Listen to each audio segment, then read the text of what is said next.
शांति। वाणी चल रही थी 18 अगस्त 1968, तीसरे पेज के आदि में बात चल रही थी।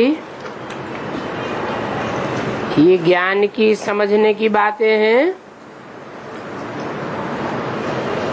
ऐसे तो शास्त्रों में भी ऐसी बातें लिख दी हैं जो पढ़ते पढ़ते शिव बाबा के साथ ट्रेटर बन गए हैं।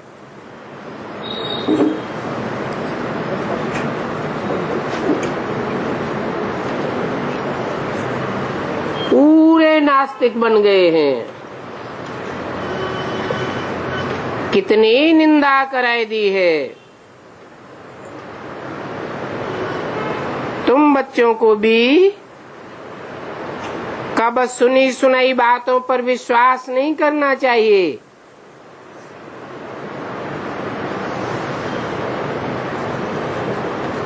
अंधश्रद्धा अंधविश्वास की बातें सुननी नहीं चाहिए। बाप से पूछो कि ये ऐसी ऐसी बातें करते हैं, ऐसे ऐसे कहते हैं, ये बात क्या सत्य है? तो बाप बताए देंगे, समझाए देंगे। नहीं तो बहुत झूठी बातें बनाने में देरी नहीं करते हैं। झूठी झूठी बातें सुना करके औरों की दिल ही खराब कर देते हैं।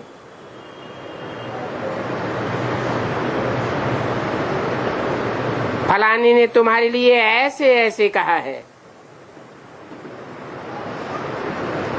ऐसे बोल करके बुद्धि खराब कर देंगे।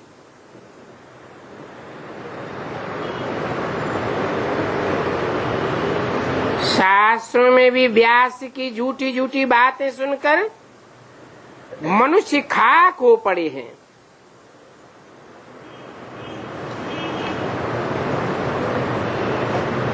बाबा जानते हैं कि ऐसे तो दुनिया में बहुत होता है। उल्टी सुल्टी बातें सुना करके दिल को खराब कर देते हैं।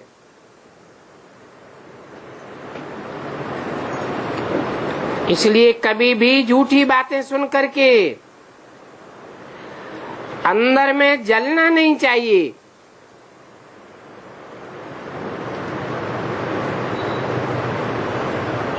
पूछो,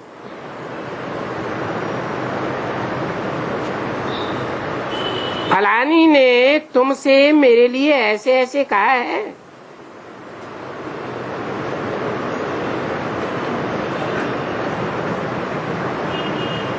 सफाई हो जानी चाहिए। नहीं तो सुनी सुनाई बातों पर भी दुश्मनी रख लेते हैं। अभी बाप मिला है तो बाप से पूछना चाहिए ना। ब्रह्मा बाबा पर भी बहुतों का विश्वास नहीं रहता है।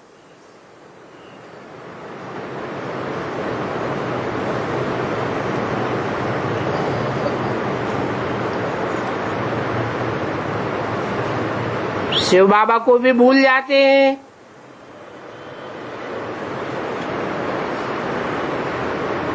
ऐसी ऊंची से ऊंची हस्तियों को भी भूल जाते हैं। ऐसी दुर्दशा तो नहीं कर लेनी चाहिए। दुर्दशा तो पहले से ही हुई पड़ी है।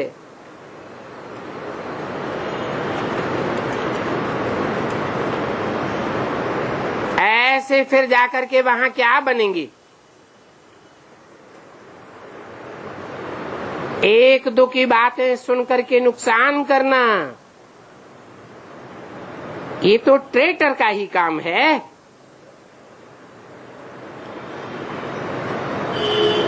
ट्रेटर का ये धंधा है। जो सर्विसेबल बच्चे होंगे वो तो सदैव सर्विस में ही लगे रहेंगे। बाबा के पास सर्विसेबल बच्चों के समाचार तो आते हैं ना।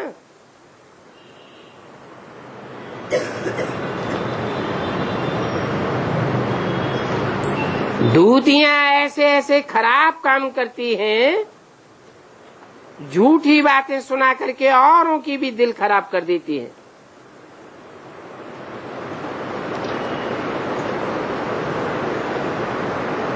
बाप तो आए ही हैं सबको ऊंचा बनाने के लिए।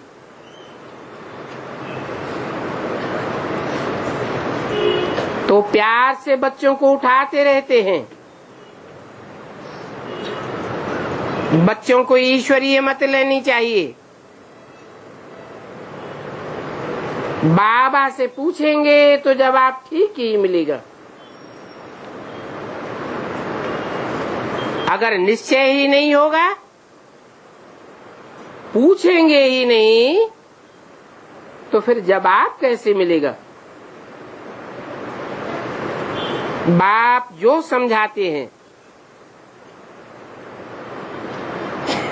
उन बातों को धारण करना चाहिए,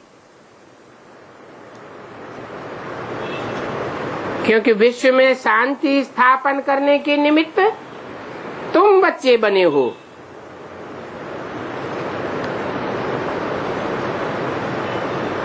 वो भी पर श्रीमत पर विश्व में शांति स्थापन करते हो। दुनिया में और कोई कीमत तो ऊंचते ऊंचे है ही नहीं।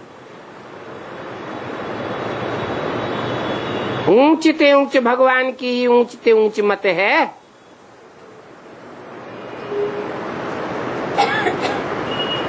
मर्तबा भी कितना ऊंचा है।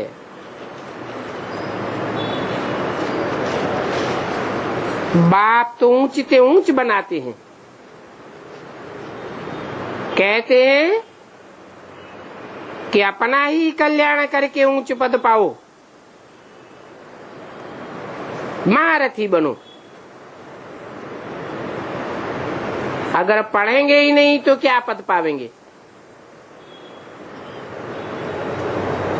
ये तो जन्म जन्मांतर कल्प कल्पांतर की बाजी है।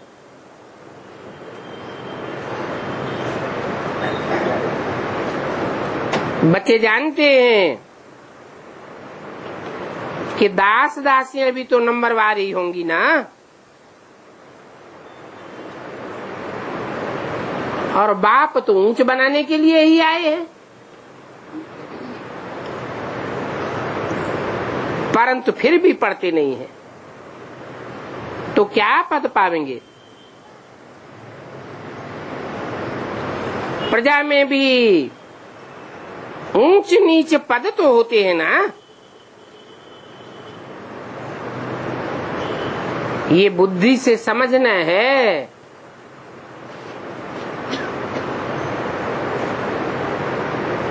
इसलिए समझाया है कि 16,000 जो राज परिवार में आने वाली आत्माएं हैं, उनमें ऐसे बहुत हैं जिनसे भी ऊंच पद प्रजावर्ग के फर्स्ट क्लास साहूकार पा लेते हैं।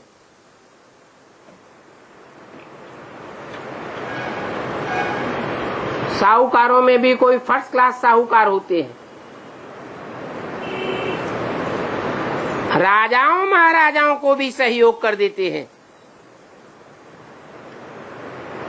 इतना तो ऊंच मर्तबा होता है। कोई फिर थर्ड क्लास साहूकार होते हैं, तो फर्स्ट क्लास प्रजा, सेकंड क्लास प्रजा, थर्ड क्लास प्रजा, फोर्थ क्लास प्रजा भी होती है। ये सब बुद्धि से समझना है।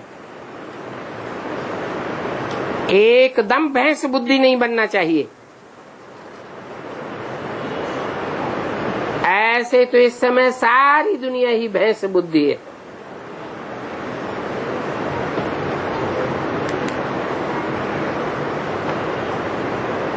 इनको कुछ भी पता नहीं पड़ता है कि हम कहाँ जाते हैं, ऊपर जाते हैं व नीचे उतरते जाते हैं। भैंस बुद्धियों को तो कुछ भी पता नहीं पड़ता। बाप आकर के समझाते हैं, अंधो तुम तो नीचे ही उतरते जाते हो, फिर भी देखो घमंड कितना है।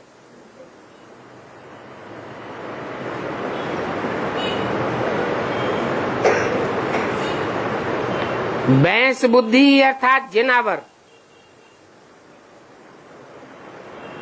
जंगली जिनावर भी होते हैं ना,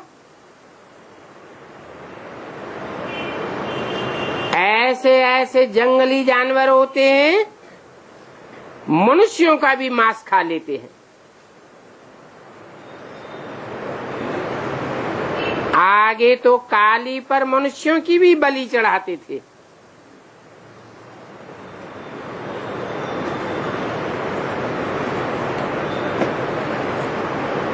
समझते थे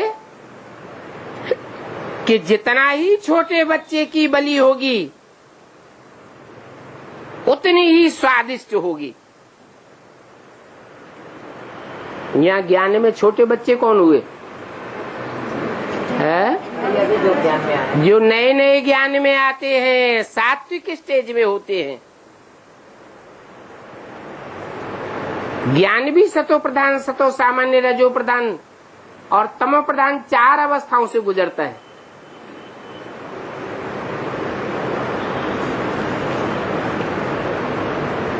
तो भक्ति मार्ग में भी ये मान्यता चलती है कि जितने छोटे बच्चे की बलि देंगे उतनी ज्यादा स्वादिष्ट होगी। छोटे बकरे का भी मांस नरम होता है ना।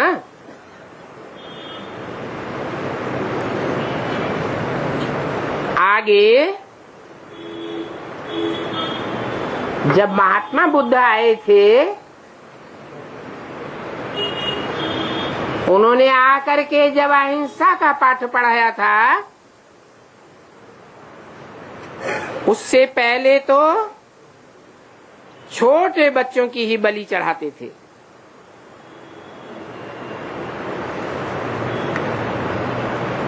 और वो ही फिर महाप्रसाद समझ करके बांटते थे।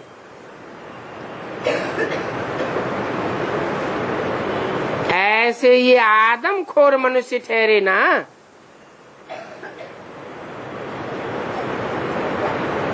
तो बाप बैठ समझाते हैं कि तुम तो आदमखोर बन गए हो। कैसे?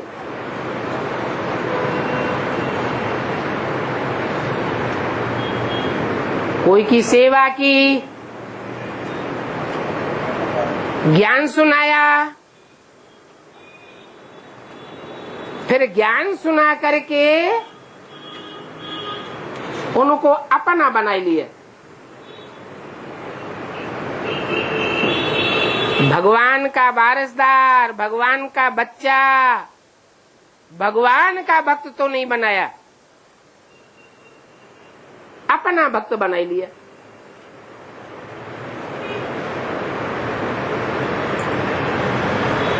तो किसने खाया? भगवान ने खाया। भगवान के ऊपर चढ़ा।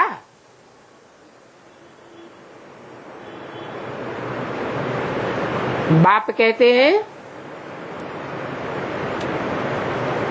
कि आदमखोर न बनो।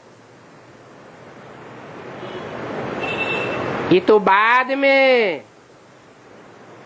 अंग्रेज सरकार ने आकर के बंद करवाई दिया। बाप कहते हैं कहाँ पर तो तुम वो गोल्डन एज में ऊंचे थे, ऊंचे थे। कहाँ अब आयरन एज में आकर के नीचे नीचे बन पड़े।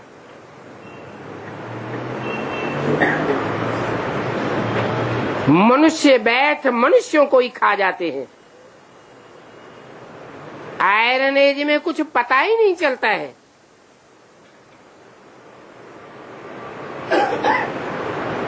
ये भक्ति मार्ग की बातें बैठ बाप से समझें, तब ही समझें कि ज्ञान किसको कहा जाता है।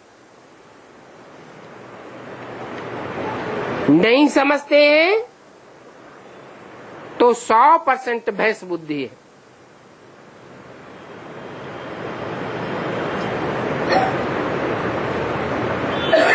ज्ञान तो भगवान का दिया हुआ है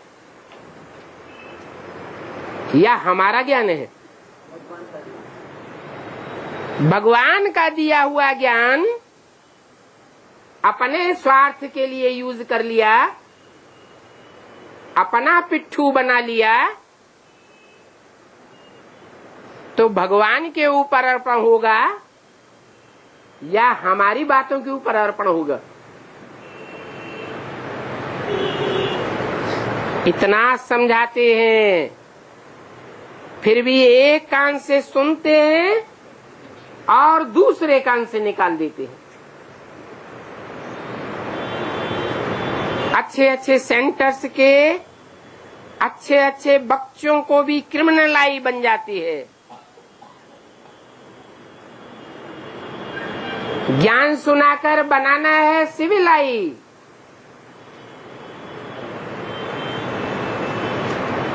परंतु क्या बनाए देते हैं? क्रिमिनल आई बनाए देते हैं। नफा नुकसान, बाप की इज्जत की परवाह थोड़ा ही रखते हैं। कोई को ज्ञान सुनाया, ज्ञान सुनाकर अपना बना लिया, आगे चल के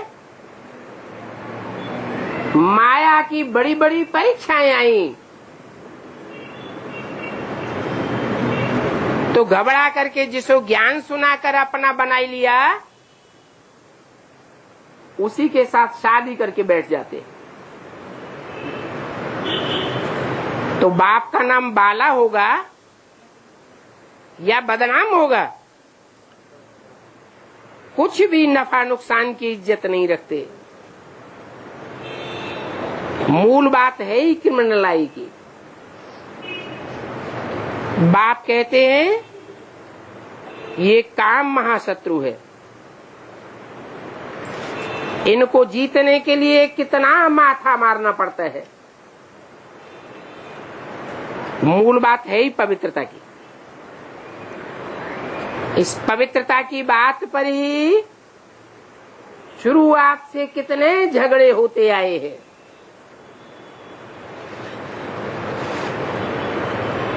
इस काम विकार पर जीत प्राप्त करके जगत जीत बनना है। देवताएं संपूर्ण निर्विकारी है ना।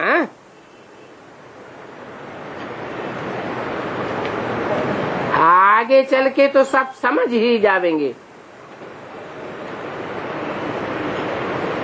परंतु अभी जो इतना समझाने पर नहीं समझ रहे हैं तो पद तो नीचा हो जाएगा ना।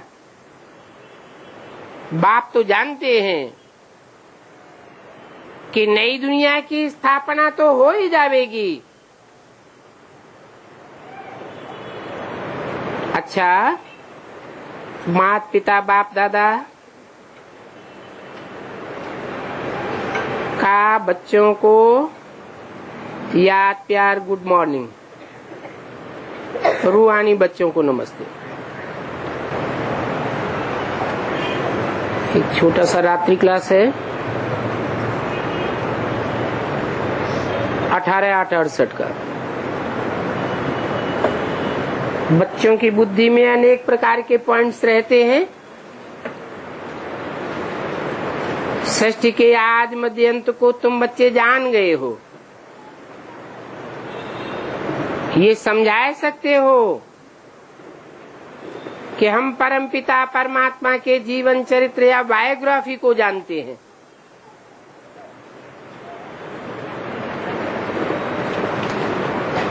इस संबंध में कोई क्या समझावेंगे, कोई क्या समझावेंगे।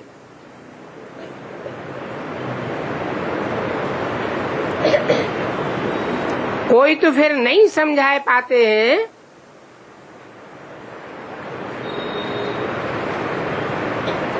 जैसे बेसिक में कितना समझाया, परमात्मा सर्वव्यापी नहीं है, परंतु जिन्होंने समझाया उन्होंने तो जान ही नहीं पाया कि एक व्यापी कहाँ है, तो उनको समझा हुआ कहेंगे या बेसमझ कहेंगे।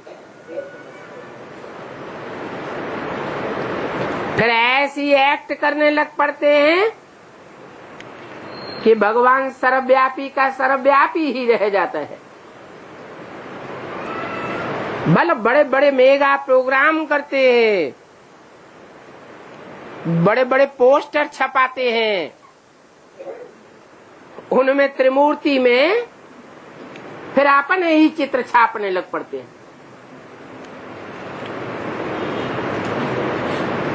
तो सर्वव्यापी हुआ या एक व्यापी हुआ?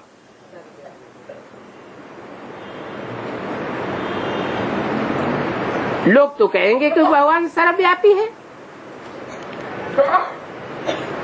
अब सर्वव्यापी बाप का होना ये कोई बाप की बायोग्राफी थोड़ी ही हुई।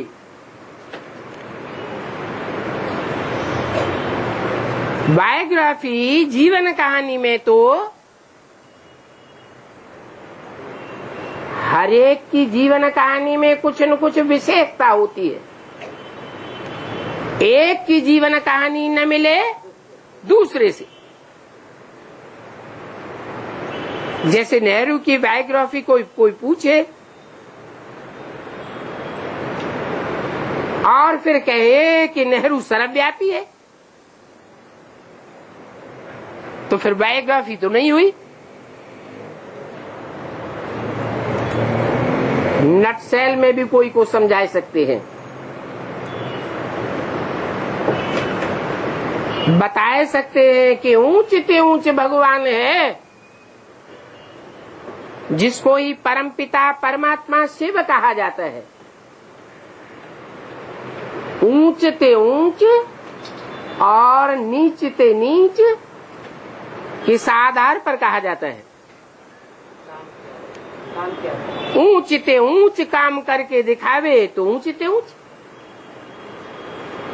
नीचे काम करके दिखावे तो नीचे ते नीच। भगवान तो इतना ऊंच काम करके दिखाता है, जितना ऊंचा काम दुनिया का कोई भी धर्म पिता नहीं कर सकता, कोई भी महात्मा नहीं कर सकता, धर्मात्मा नहीं कर सकता, कोई भी पुण्यात्मा नहीं कर सकता। क्या करता है? नरक को स्वर्ग बनाई देता है, पुरानी तामसी दुनिया को, पतित दुनिया को सतो प्रधान सतयुग बनाई देता है। ये है ऊंचते ऊंच काम। उसको फिर परम पिता परमात्मा शिव कहा जाता है। तो कोई भी आवे तो बैठ बताओ कि ऐसे ऊंचते ऊंच बाप की बायोग्राफी को हम जानते हैं। दुनिया में तो उसको सर्वव्यापी कह देते हैं, सब में व्यापक है, तो फिर सब ऊंचे काम करके दिखावे। परंतु ऐसा तो हो नहीं सकता। ऊंचते ऊंच बाप, फिर उनके बाद है लक्ष्मी नारायण। उनके भी 84 जन्मों को हम समझा सकते हैं। फिर राम सीता, उनकी भी बायोग्राफी बता सकते हैं। ये बातें दुनिया नहीं जानती है। राजाओं आदि की हिस्ट्री तो बहुत जानते हैं।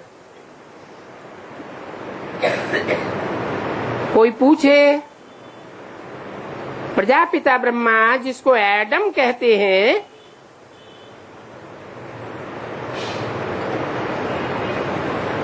उनको जानते हो? तुम तो कहेंगे हम तो उनकी जीवन कहानी को बता सकते हैं। सो भी उनके एक जन्म की जीवन कहानी नहीं, कितने 84 जन्म की जीवन कहानी को बता सकते हैं।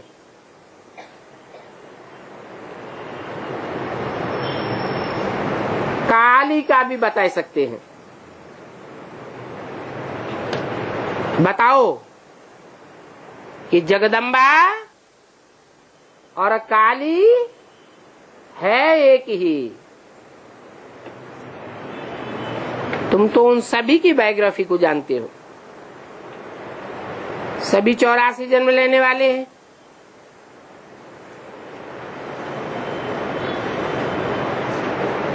चौरासी लाख जन्म तो होते नहीं है। 84 लाख योनियां होती हैं। सतयुग आदि से लेकर के कलयुग अंत तक। परंतु मनुष्य आत्मा 84 लाख योनियों में जन्म नहीं लेती है। हाँ, 84 लाख योनियों जैसे कर्म करती है, परंतु सूरत उन जैसी नहीं होती है। बंदर जैसी सीरत हो सकती है, परंतु सूरत तो मनुष्य की ही कहेंगे। तो बताओ कि त्रिमूर्ति ब्रह्मा विष्णु शंकर की बायोग्राफी को भी हम जानते हैं। सो भी न सिर्फ एक जन्म की, बल्कि उनके 84 जन्मों की बायोग्राफी को भी बता सकते हैं। किसकी किसकी? ब्रह्मा की, विष्णु की और शंकर की। अच्छा, फिर सवाल पैदा होता है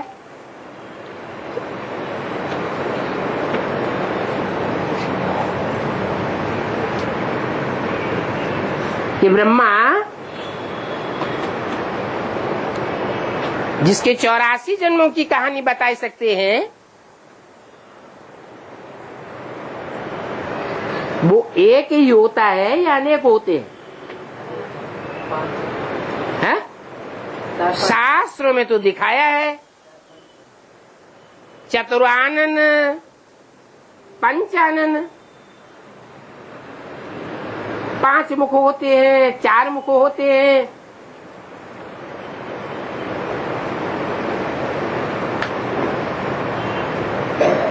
तो जब 4 मुख होते हैं या 5 मुख होते हैं, संपन्न होने की यादगार शास्त्रों में लिखी हुई है।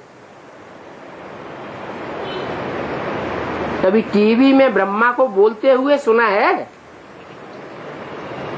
सुना है? नहीं सुना। 4 मुख वाले ब्रह्मा को बोलते हुए नहीं सुना है? सुना ना। एक जैसी बात बोलते हैं या 4-5 मुख अलग अलग बातें बोलते हैं? एक ही जैसी आवाज और एक ही बातें बोलते हैं।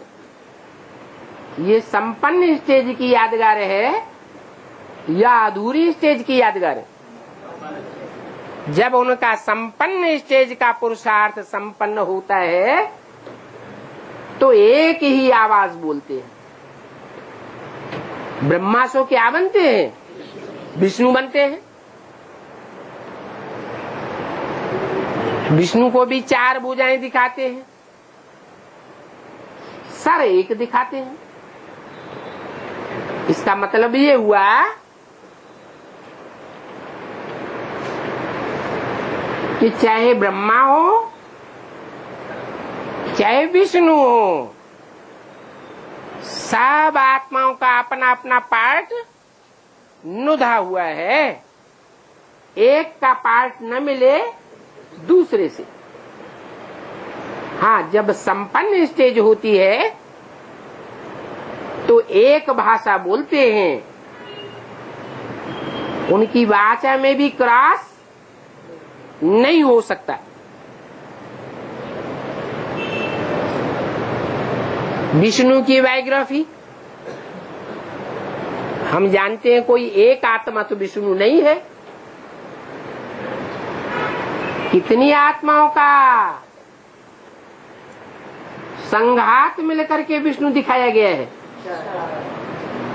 4 नहीं, 4 तो भुजाएं हैं। भुजाएं जड़त्वमयी बुद्धि वाली होती है, नंबरवार या चैतन्य बुद्धि होती है। भुजाएं चलने वाली है या चलाने वाली है? भुजाएं तो चलने वाली है, जरूर उनको चलाने वाला कोई एक है, जो ऊंचते ऊंच भगवान है। इसलिए शास्त्रों में कह दिया है विष्णु भगवान, शंकर भगवान। दाढ़ी मूछ वाले ब्रह्मा को भगवान नहीं कहते।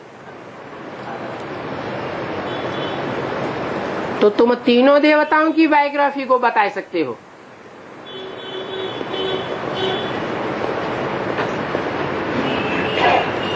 उनमें भी जो विष्णु के पात्रधारी नंबरवार हैं या ब्रह्मा के रूप में जो मुख दिखाए गए हैं वो नंबरवार हैं। उनमें कोई फर्स्ट क्लास भी होंगे या नहीं होंगे? है? जो फर्स्ट नंबर है वो अर्जुन कहा जाता है।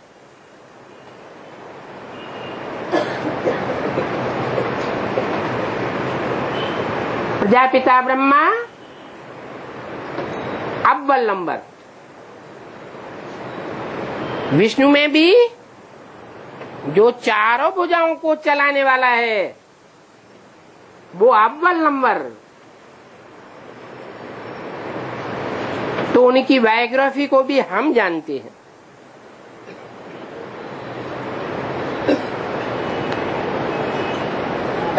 मुख्य है भारत की बात।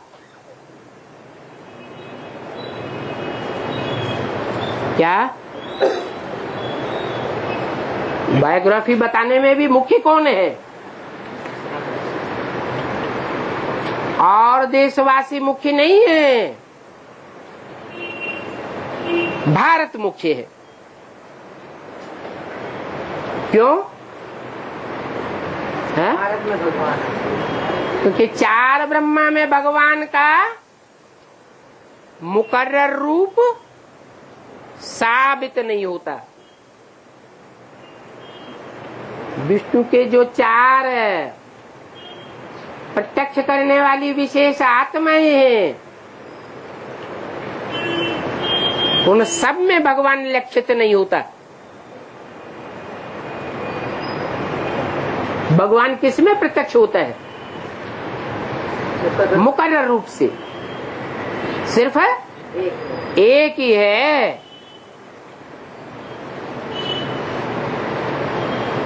जो ज्ञान के आधार पर मनुष्यों को समझाया जा सकता है कि ये मुकर्रर रथ है,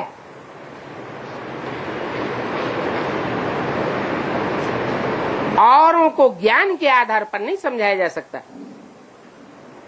कोई कितना भी बोलता रहे मैं भगवान हूं, मेरे अंदर भगवान आता है, परंतु वह बात साबित नहीं हो सकती।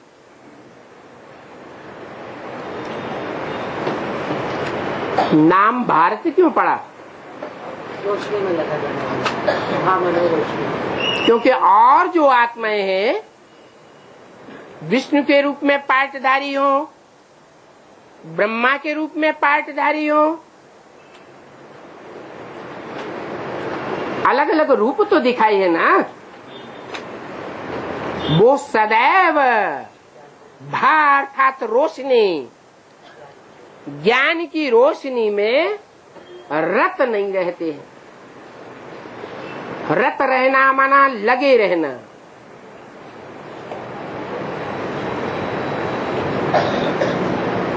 वो सिर्फ एक ही आत्मा है जो आदि से लेकर के अंत तक ज्ञान की रोशनी में संलग्न रहती है। इसलिए बाप भगवान भारत में ही आते हैं।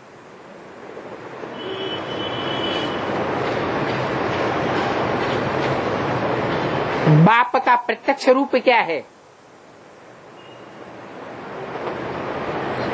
बिंदु बिंदु आत्माओं का बाप ज्योति बिंदु प्रत्यक्ष है या अप्रत्यक्ष है? बिंदी आत्माएं भी अप्रत्यक्ष है और बिंदु बिंदु आत्माओं का बाप भी अप्रत्यक्ष है। वो अप्रत्यक्ष बाप जब अपना धाम ऊंचते ऊंचे छोड़कर आता है, जो परे ते परे धाम परम धाम कहा जाता है, तो किस रूप में प्रत्यक्ष होता है?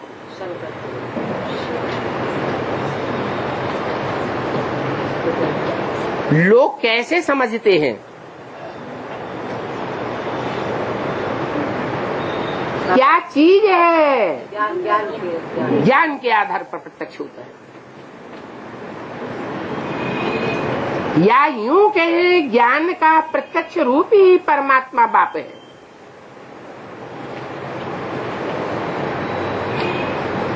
अगर ज्ञान न सुनावे, चमत्कार दिखावे, साक्षात्कार ही साक्षात्कार आता रहे, तो भगवान प्रत्यक्ष हो जाएगा।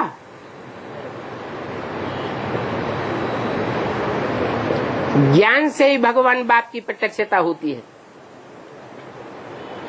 इसलिए ज्ञान की बड़ी भारी महिमा है।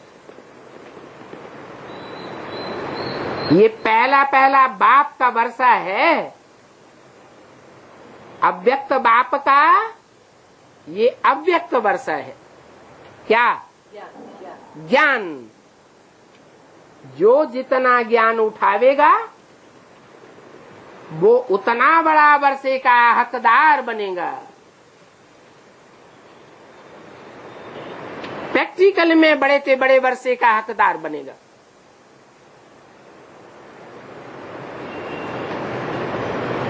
वो ज्ञान स्वरूप बाप फिर किस में आवेगा? जो ज्ञान को महत्व देगा उसमें आवेगा, या जो उस बाप की प्रॉपर्टी, बाप के उस रूप को महत्व ही नहीं देगा उसमें आवेगा। तो भारत ही है जिसमें बाप आते हैं।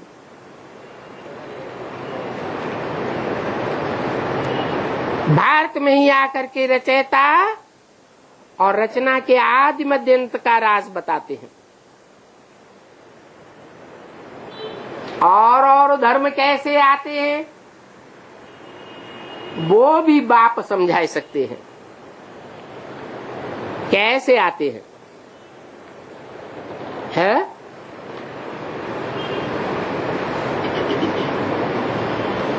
और धर्मों की जो मुख्य आत्माएं हैं, उन धर्मों के जो बीज बाप हैं, उनमें क्यों नहीं आते हैं? ज्यादा सतो प्रधान नहीं बनते ना, तो सतो प्रधान बनना न बनना, ये भी तो ज्ञान की ग्रहण करने की शक्ति के ऊपर आधारित है ना। बाप जो नॉलेज देते हैं, उस नॉलेज को बिना कुछ भी मिक्स किए, अपनी मनमत या मनुष्य मत मिक्स किए बगैर ज्यों का त्यों उठाना, ये सब के बस की बात नहीं है। एक व्यक्ति की सुनी हुई बात दूसरा व्यक्ति जब सुनावेगा तो जरूर उसमें कुछ न कुछ मिक्स कर देगा।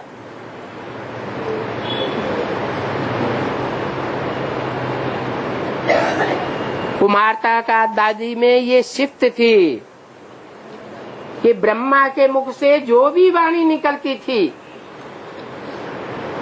घंटे 1.5 घंटे उस वाणी को शब्द सह ज्यों का त्यों सुना देती थी। फिर भी अंतर पड़ गया या नहीं पड़ गया? क्यों अंतर पड़ गया? क्योंकि रिपीट तो टैप रिकॉर्ड भी कर देता है। रिपीट करना कोई नॉलेज नहीं है। जो भी भगवान बाप नॉलेज सुनाते हैं, उस नॉलेज के वाइब्रेशन को, उस नॉलेज के भाव को ज्यों का त्यों पकड़ना और ज्यों का त्यों दूसरों को सुनाना, समझाना, ये एक जैसा सबका नहीं हो सकता। तो और धर्म पिताएं भी ज्ञान ग्रहण करते हैं।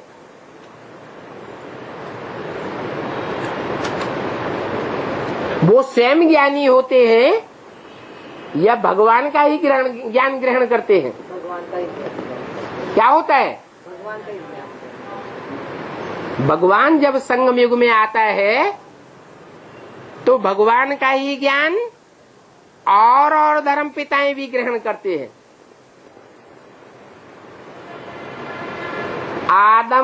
एडम या प्रजापिता भी ग्रहण करता है। फिर अंतर क्या पड़ जाता है?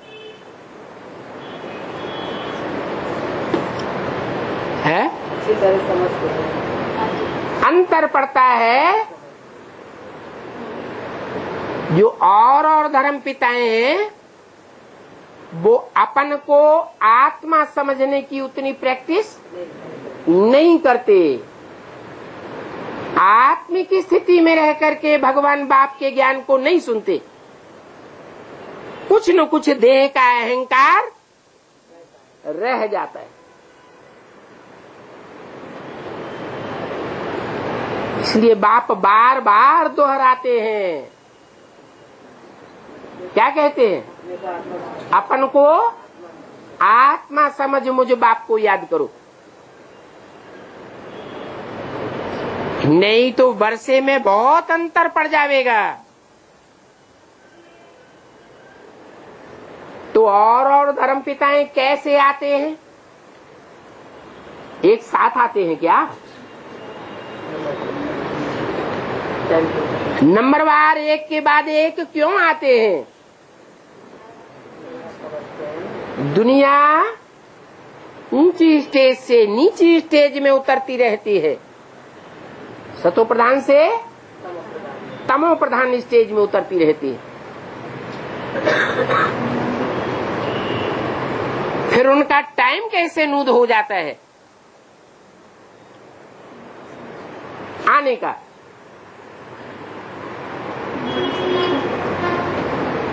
हम ब्राह्मण भी पुरुषार्थ करते हैं, अच्छा पुरुषार्थ करते हैं, ज्ञान युक्त धारणा करते हैं, जीवन में ज्ञान युक्त होकर के चलते हैं, श्रीमत के अनुकूल अपना जीवन बनाते हैं, तो हमें कौन से युग में विशेष प्राप्ति होती है? संगमयुगी स्वर्णिम युग से लेकर के सतयुग और त्रेता तक हमको अनवरत और प्राप्ति होती रहती है, और उसके आधार पर 63 जन्म भी प्राप्ति होती है। और जो धर्म पिताएं हैं वो आत्मिक स्टेज की उस स्थिति को प्राप्त ही नहीं कर पाते जो ज्ञान का, ईश्वरीय ज्ञान का मूल फाउंडेशन है।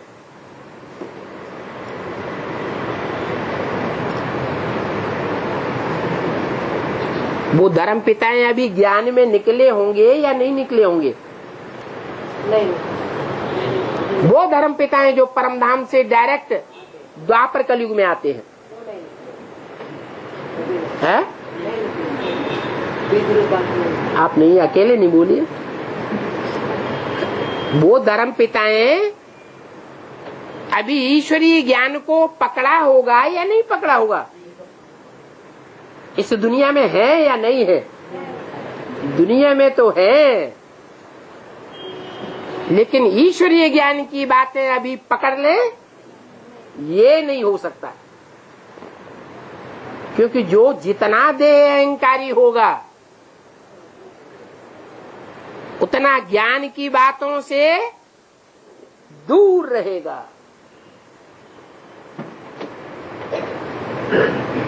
अंदर एक और बाहर दूसरा, ऐसा मेरे नजदीक नहीं आ सकता।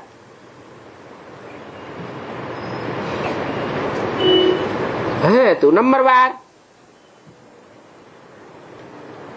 तो वो धर्म पिताएं आगे पीछे कैसे आते हैं?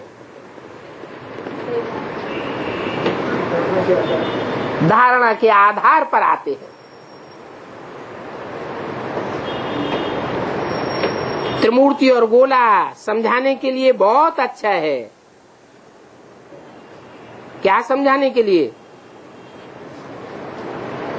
है? दूसरे धर्मों की बात अगर समझानी है तो कौन कौन से चित्रों पर अच्छी तरह समझा सकते हैं?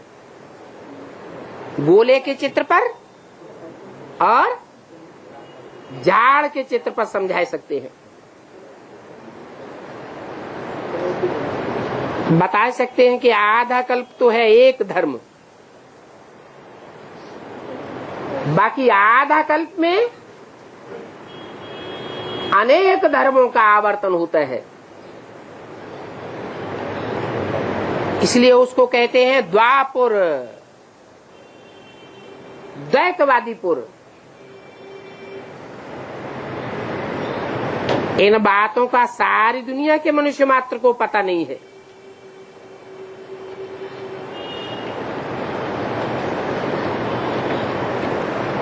क्रिश्चियन जो होंगे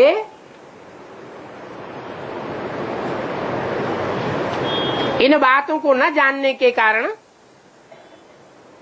भले उनको सुनाया हो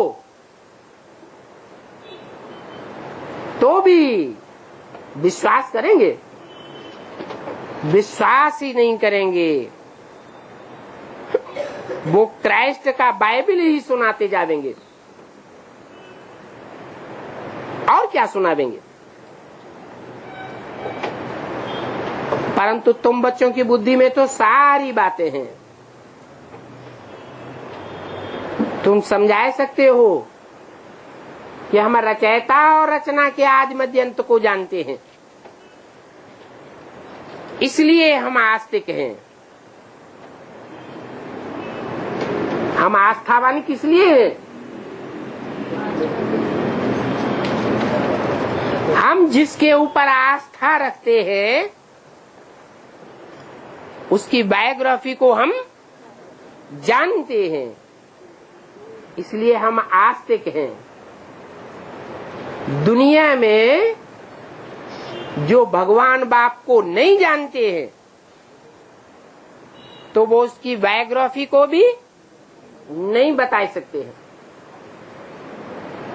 मोस्टली तो यही बतावेंगे भगवान सर्वव्यापी है, सर्वव्यापी है, तो बायोग्राफी जीवन कहानी की बात खत्म हो जाती है। तो दुनिया में तो कोई नहीं जानते हैं। ऐसे ऐसे तुम समझा सकते हो, भाषण में भी लिख सकते हो।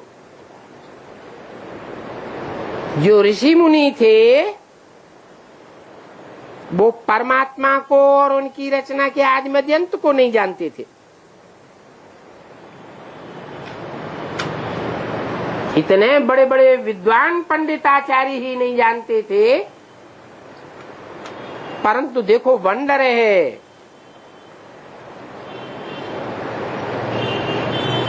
कि तुम बच्चे जानते हो। जो जानता होगा वो दूसरों को समझा सकता है या नहीं समझा सकता है? जो जानता होगा उसकी पहचान होगी कि वो दूसरों को भी समझा सकता है। आज से 5000 वर्ष पहले उन देवी देवताओं का राज्य था, ये बात हम समझा सकते हैं। क्योंकि देवी देवताएं जो होते हैं वो स्वर्ग में होते हैं। स्वर्ग में सुख होता है या दुख भी होता है? स्वर्ग में सुख होता है, सुख ही सुख होता है, दुख का नाम निशान नहीं होता है।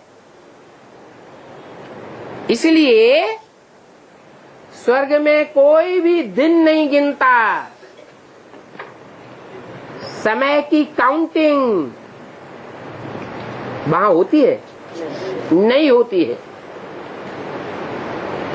सुख में टाइम जल्दी बीत जाता है या देर में बीतता है? ये नियम है कि सुख में टाइम का पता ही नहीं चलता और दुख का टाइम एक एक दिन गिन करके टाइम की गिनती करनी पड़ती है।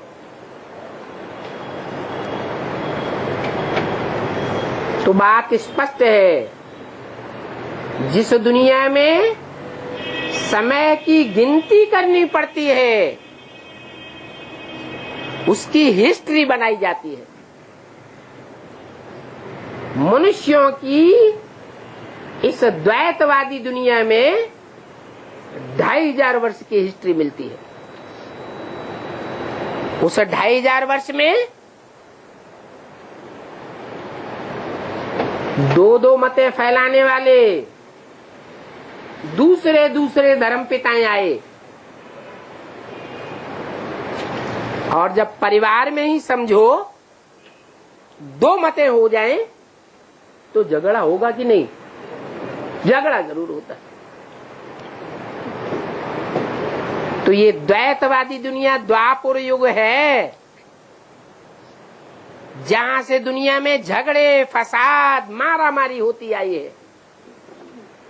ये दुख की दुनिया है, जहां मनुष्यों ने एक एक दिन काउंट करके जीवन बिताया है। एक जीवन नहीं, अनेक जन्म बिताए हैं। नहीं तो पूर्व जन्म का किसी को याद नहीं रहता है। फिर भी कितने वर्ष की हिस्ट्री है मनुष्यों के पास मौजूद है? 2500 साल की हिस्ट्री नंबरवार प्रूफ और प्रमाण के साथ मनुष्यों के पास मौजूद है। मोहनजोदड़ो, हड़प्पा की खुदाई इस बात का प्रमाण है। मेसोपोटामिया शहर की खुदाई इस बात का प्रमाण है। कि 2500 से पुरानी कोई भी चीज वहां नहीं मिली। भारत के शास्त्रों में भी लिखा हुआ है कि भगवान आज से 2500 साल पहले, वो 5000 साल पहले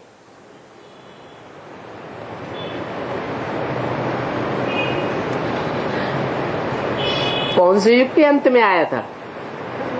है द्वापर के अंत में आया था। और महाभारत युद्ध कराया था। महाभारत युद्ध कराने के बाद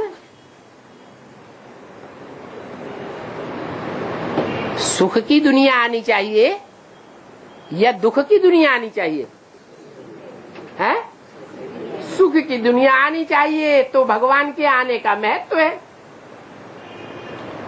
परंतु द्वापर के अंत में भगवान आया कृष्ण भगवान के रूप में, और पापी कलयुग की स्थापना हो गई।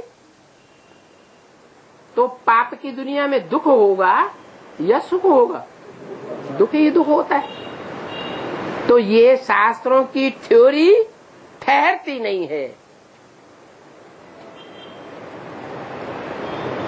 अंधश्रद्धा अंधविश्वास की बात हो गई। इसलिए बाप कहते हैं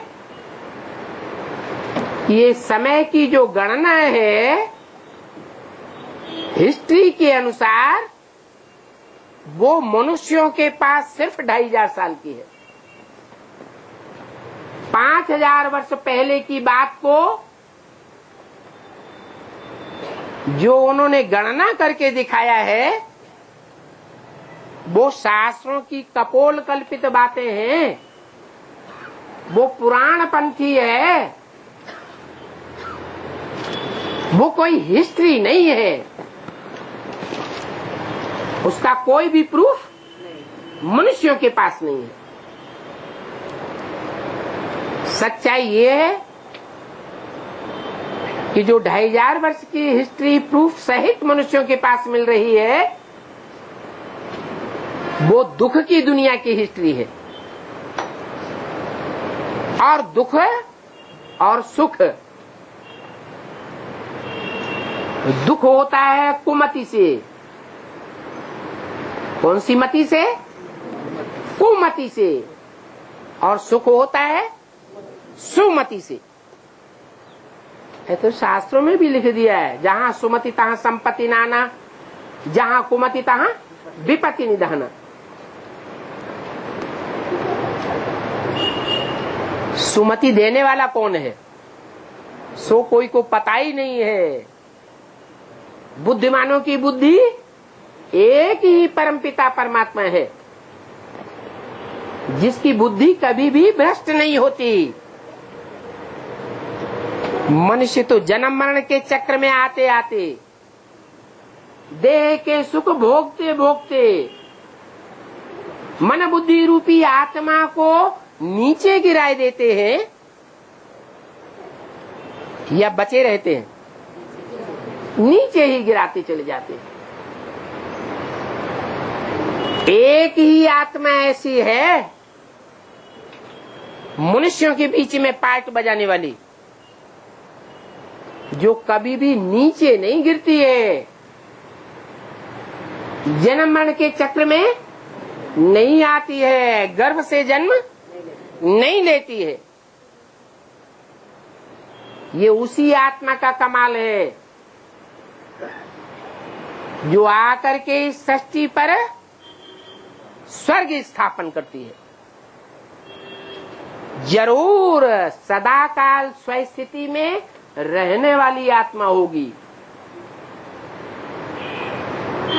नहीं तो देवताएं भी स्वस्थिति में रहते हैं। परंतु क्या सदाकाल स्वस्थिति में रहते हैं? 2500 साल के बाद उनकी स्वस्थिति परिस्थिति में फंस जाती है, सदाकाल स्वस्थिति में नहीं रहते हैं। लेकिन परमपिता परमात्मा शिव जो तुरीय आत्मा है, सदा शिव कहा जाता है, वो सदैव ही स्वस्थिति में रहने वाला है।